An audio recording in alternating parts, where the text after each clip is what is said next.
안녕하세요, 엔초입니다. 올 하반기는 역전세가 심해질 거라고 엄청 말들이 많았는데요. 역전세가 아니라 전세도 없고 전세가 없으니 전세가가 오르고 있습니다. 분양가 상승 등으로 수요자들이 기축 아파트로 눈을 돌리면서 서울 아파트 전세 매매 가격이 20주 연속 상승하고 있습니다. 21일 한국부동산원이 발표한 9월 셋째 주 주간 아파트 가격 동향에 따르면 전국 아파트 매매 가격 상승률은 0.1%로 지난주 대비 상승폭이 확대되었습니다. 서울은 지난주 0.13%에서 0.12%로 상승폭이 줄었으나 같은 기간 경기는 0.18%에서 0.21%, 인천은 0.07%에서 0.11% 등으로 상승폭이 커지면서 수도권 전체 아파트 값은 0.15%에서 0.17%로 오름폭이 확대되었습니다.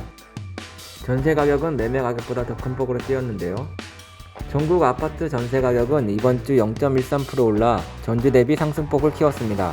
서울은 지난주 0.17%에서 0.2%, 경기는 0.25%에서 0.28%, 인천은 0.14%에서 0.18%로 수도권은 지난주 0.21%에서 0.24%로 오름폭이 커졌고 지방도 같은 기간 0.01%에서 0.03%로 확대되었습니다.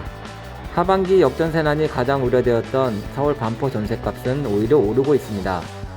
2,999가구에 달하는 레미안 원베일리가 입주를 시작했지만 한강뷰가 나오는 경우에는 전세값이 20억 원이 넘어가는 상황입니다. 레미안 원베일리 이후 대단지로 입주하는 곳은 없습니다. 개포동도 비슷한 분위기입니다. 올 11월 입주하는 강남구 개포동 DH4스피 아이파크는 총 74개 동 6,702가구 대단지로 과거 개포주공 1단지를 재건축한 아파트인데요. 개포주공 2단지는 레미안 블레스티즈로 개포주공 3단지는 DH 아너힐즈, 개포주공 4단지는 개포 프레지던스 자이, 개포 시형은 개포 레미안 포레스트, 개포주공 8단지는 GH 자이 개포, 일원현대는 레미안 루차임으로 재건축되었고 후발 디자인 5단지, 6단지, 7단지가 새 아파트로 되기 전까지는 DH 퍼스티어 아이파크가 마지막 신축입니다. 향후 2년간 공급되는 신축이 없다 보니 신축 수요가 전세로도 가고 있습니다. 전세 가격이 탄탄하게 받쳐주는 느낌입니다. 동대문구 청량리 쪽을 확인해 봅니다. 청량리역 한양수자인 그라시엘 1152세대 6월 입주, 청량리 롯데캐슬 스카이 L65 1425세대 7월 입주를 시작했는데요. 청량리역 한양수자인 그라시엘은 전세 실거래가가 이렇게 나오는데 청량리 롯데캐슬 스카이 L65는 아직 전세 실거래가가 올라오지 않습니다. 엄청나게 입주하는 걸로 알고 있는데 참 희한한 일입니다. 청량리 롯데캐슬 스카이 L65 전세는 이제 7억을 넘어가고 있습니다. 이제 입주장 아파트도 개별적으로 봐야 합니다. 강남 신축 전세 로얄층이 비싸게 빠르게 거래되었다고 우리 아파트도 비슷하겠지 하면 큰일 납니다. 이문희경 루타운 희경 에스케이프 전세 가격도 심상치 않습니다. 전세도 몇 개 없고 전세 네이버 호가가 청량리 신축 가격에 못지 않습니다. 역전세 난다고 날리고 월세가 대사라고 난리였는데 왜 갑자기 전세가 없어지고 전세 가격이 오를까요? 2021년 아파트 가격이 급하게 오르면서 전세 가격도 같이 올랐는데요.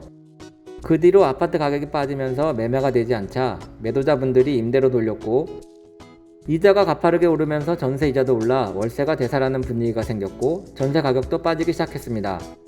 그런데 월세 수요가 늘어나니 이번엔 월세가 오르기 시작합니다.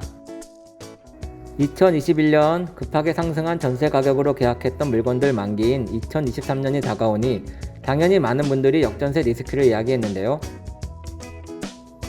올 초 정부가 대출 등 규제를 풀어주면서 거래가 되기 시작해 매매 가격이 회복하니 임대 대신 다시 매매로 돌리기 시작했고 매매 매물은 늘어나고 높아진 월세 대신 전세로 분위기가 바뀌면서 전세 매물은 귀해지고 전세 가격도 오르고 있다고 봅니다. 예전 같으면 지금 분위기로는 매매가 더 활성화되고 가격도 더 올라야 될 상황인데 어째 되려 거래량이 줄고 있습니다. 투자자 수요가 없고 상급지 이동도 어느 정도 했고 이제 살짝 관망세로 돌아서는 분위기입니다. 저저번 주부터 매수 문의 전화가 거의 없습니다. 많은 전문가분들이 내년 초까지는 이런 상황으로 간다고 전망하시는데요. 부동산 시장이 또 얼어붙으면 지방선거 전에 또 뭔 대책이 나오지 않을까 싶습니다. 이문희경 뉴타운은 2025년 9,000세대 넘게 입주합니다. 2025년이 되면 레미안 라그랜드 전세가 얼마가 될까요? 희경자의 월세는 얼마까지 받을 수 있을까요? 요즘은 이런 전화만 받고 있습니다. 현재 휴경 에스케이프 전세가 이 정도니 그때 되면 얼마까지 오르겠죠? 라고 현재 기준으로 이야기를 하고 있는데요. 하지만 신축을 원하는 수요가 강남처럼 많지는 않을 것으로 조심스럽게 예상해봅니다. 이제 서울 아파트는 매매뿐만 아니라 전월세도 극과 극으로 갈 것으로 보입니다. 신축 공급이 없는 지역에서 신축이 제대로 공급되기 전까지는 신축 매매 가격, 전세 가격은 계속 오르지 않을까 싶습니다. 오늘은 여기까지. 감사합니다.